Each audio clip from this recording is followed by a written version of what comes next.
There are things about elegant women that you never forget. When they have long left the event, you continue to remember them. You think about how she made you feel. Today, we're going to speak about things elegant women do, some of their habits that make them unforgettable and also gain your respect.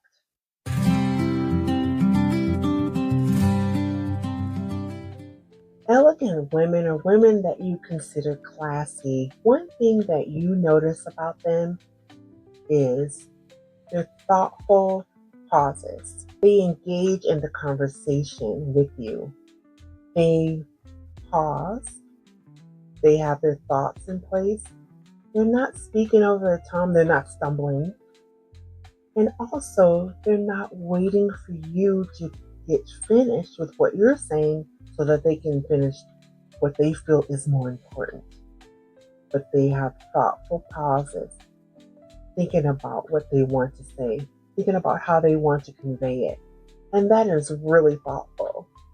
And going along with that, they speak slowly and clear, not speeding through, or you have to again ask them, what is it that they're saying, or what did you mean when you said that? They're very clear and intentional about the conversation and what they're saying. And that makes the conversation engaging and makes it comfortable and enjoyable for both parties. I've been in conversations where I couldn't wait to step away. And sadly, that's because they were stumbling over their words. I wasn't sure if they were being honest, or if they were trying to show off or convey a personality that was not theirs. Speaking slowly and clearly makes the conversation enjoyable, and you do not walk away feeling exhausted and as if you have just walked through a tornado of words because you really did not understand what they were trying to convey to you. The woman speaks with confidence, and she's slow, and she's engaging with you, and she's pausing, and she is listening to you. That is elegance.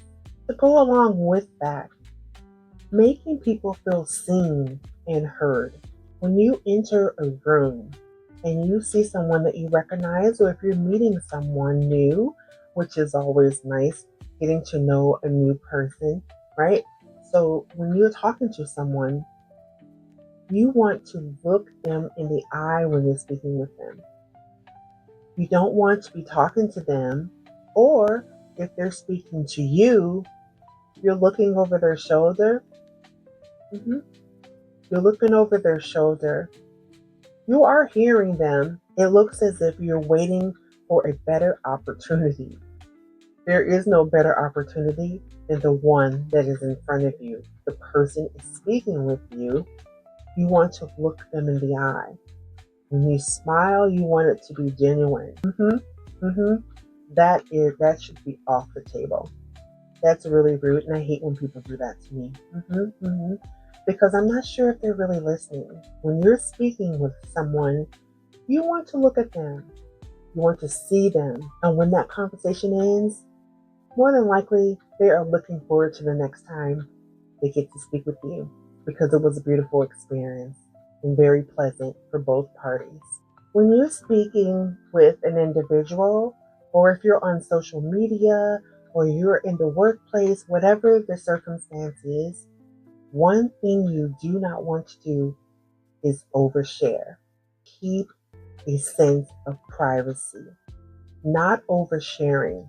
Of course, this is not saying that you should not share with a friend, what's going on in life, but what you want to do is not overshare. Every sad situation, every dramatic situation in your life, everything that has brought you completely down or that irritates you, everything you may have heard that you don't like, or something that you don't like about someone, something should be kept to yourself because it doesn't add anything positive. You don't have to share all of your plans, every single thing that you have planned. You don't have to share that with people. You can let the results speak for themselves, because the truth of the matter, is when you overshare, it can begin to irritate people. You can become heavy. You can begin to burden them. They won't tell you that it's irritating, and they will listen to you if they're a friend. They're listening. However, they can begin to want to avoid you if at all possible, especially if it's just one-on-one time. They are hoping and praying that you will not share every load that you have with them. Your posture. When you enter a room and your posture is so nice and so comfortable, what it tells onlookers is that you are very comfortable in your skin and that you care about your presentation and how you present yourself to the occasion, to others. And that confidence is contagious. Because if you've ever been around a woman who is so confident and her facial expressions are very calming, she has her head up, she's not looking down and not looking as if she wishes she was somewhere else, but her back is straight, she's sitting in her chair, she's confident. You want to know her. You know, what makes her tick? Who is this woman? I know I've seen people like that, and I wanted to go over and speak with them. If I'm at a meeting or a restaurant, I'll go over and compliment her just to get a closer look, because it's like that vibe, her aura is so contagious and so captivating. And especially if she is just naturally that way. And that's something that you really cannot fake. It's just either who you are or you've learned it and it has become a part of you. It's not something you can fake to manipulate people because they can see right through it. Being elegant or being classy does not mean you have to say yes all the time. You do not. And what it does mean is that you would respectfully say no when you mean no. You can decline in a very respectful way, because of course that's how we behave around here. You respectfully say, no, I'm unable to make the event. I'm so sorry. And a side note to that, if there is an RSVP, you need to do just that. Do not just not show up, because that is rude. You have the right to say no. If someone asks you to do something, I'm sorry, I can't do that. I won't be available. But may I suggest someone else? I'm not able to do it. You don't have to go into a long explanation as to why.